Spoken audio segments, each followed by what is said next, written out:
Gen கதை. இது எனக்கு பிடித்த கதை. ஒருத்தர் வந்து சொன்னா, தொழிலதிபர், அவரும் ஜிஎஸ்டியால பாதிக்கப்பட்டவர்னு வச்சுக்கோங்க, சும்மா ஒரு பேச்சுக்கு. குருட்ட சொன்னாங்க, குருவே என் வாழ்க்கையில இனிமே எதுவும் கிடையாது, எல்லாமே முடிஞ்சு போச்சு, எதுவும் சரியில்லை, மனைவி சரியில்லை, பிள்ளைங்க என்ன மதிக்கல, தொழில தோல்வி, தெருவுல நான் போன எவனும் எனக்கு மரியாதை கொடுக்கறது இல்லை, எல்லாம் முடிஞ்சு போச்சு, நான் வாழ்க்கை எப்படி வாழ்வதுன்னா. இந்த குரு சொன்னா, ஒண்ணும் கவலைப்படாத, உனக்கு ஒரு மருந்து தர்றாரு. ஒரு கோலையில தண்ணி எடுத்தார், அதுல நல்ல 4 ஸ்பூன் உப்பு போட்டார், இத குடினார். அவன் குடிச்சான், அப்படியே ஒமட்டி வந்தது அவனுக்கு. ஐயோ, இவ்வளவு உப்பு போட்டு குடிக்க வைக்கிறீங்களே, எப்படி குடிக்கிறது, ஒமட்டுதுன்னா. ஐயோ அப்படியா, சரிவான்னு கூட்டிட்டு போனார். ஒரு குளம் இருந்தது, நல்ல தண்ணி இருக்கிற குளம் சார், தமிழ்நாடுல ஒரு குளம் இருக்கு. அந்த குளத்துக்கு போய் அதே 4 ஸ்பூன் உப்ப குளத்து தண்ணியில போட்டார். போட்டு இப்ப குடினார். குளத்து தண்ணிய குடிச்சான். எப்படி இருக்கு? நல்லா இருக்கு. இனிப்பா இருக்கு? இனிப்பா இருக்கு. அது எப்படி இனிப்பா இருக்கும் உனக்கு? இதே 4 ஸ்பூன் உப்பத்தானு நான் அந்த கோழை தண்ணீர்ல போட்டேன், அது ஒமட்டுச்சு, இது மட்டும் எப்படி இனிச்சுது? என்ன குருவே நீங்க கேள்வி கேக்குறீங்க? அது சின்ன கப்பு, அதுல 4 போட்டாக்கா அது ஒமட்டும். இது பெரிய குளம், இதுல 4 ஸ்பூன் உப்பு போட்டா ஒமட்டாது. உன் மனத்தை ஏன் குவளையாக வைத்திருக்கிறாய்? குளம் போல் வைத்துக்கொள்.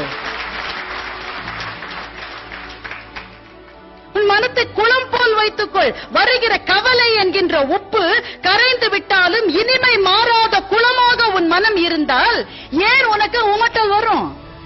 அப்படித்தான் இருக்கும், அப்படித்தான் இருக்கும். வாழ்க்கை என்றால் 1000 இருக்கும், வாசல் தோறும் வேதனை இருக்கும். வந்த துன்பம் எதுவென்றாலும் வாடி நின்றால் ஓடுவதில்லை. கண்ணதாசன் பாட்டு. இது சினிமா பாட்டு இல்ல சார், இது மந்திரம். இது மந்திரம். இது திரும்ப திரும்ப திரும்ப நமக்குள்ளேயே சொல்லிக் கொள்ள வேண்டிய மந்திரம். மகாபாரதத்துல யக்ஷ பிரசன்னத்துல யக்ஷன் கேள்வி கேட்பதாகவும் தருமன் பதில் சொல்லுவதாகவும் வருகிற அந்த பகுதி இருக்கே, நாம் ஒவ்வொருவரும் படிக்க வேண்டிய பகுதி. யக்ஷன் கேட்கிறான், புல்லை விட வேகமாக வளரக்கூடியது எது? தருமன் சொல்லுகிறான், கவலை. காற்றை விட வேகமானது எது? தருமன் சொல்லுகிறான், மனம்.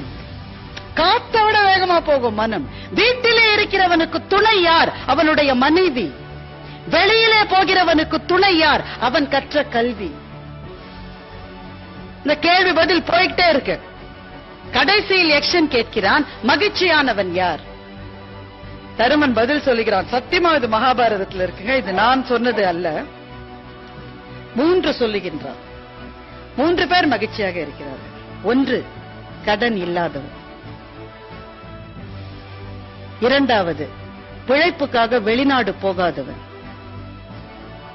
3வது, ஒருவேளை சாப்பாடாவது தன்னுடைய வீட்டில் சோறும் கீரையும் தின்கிறவன்.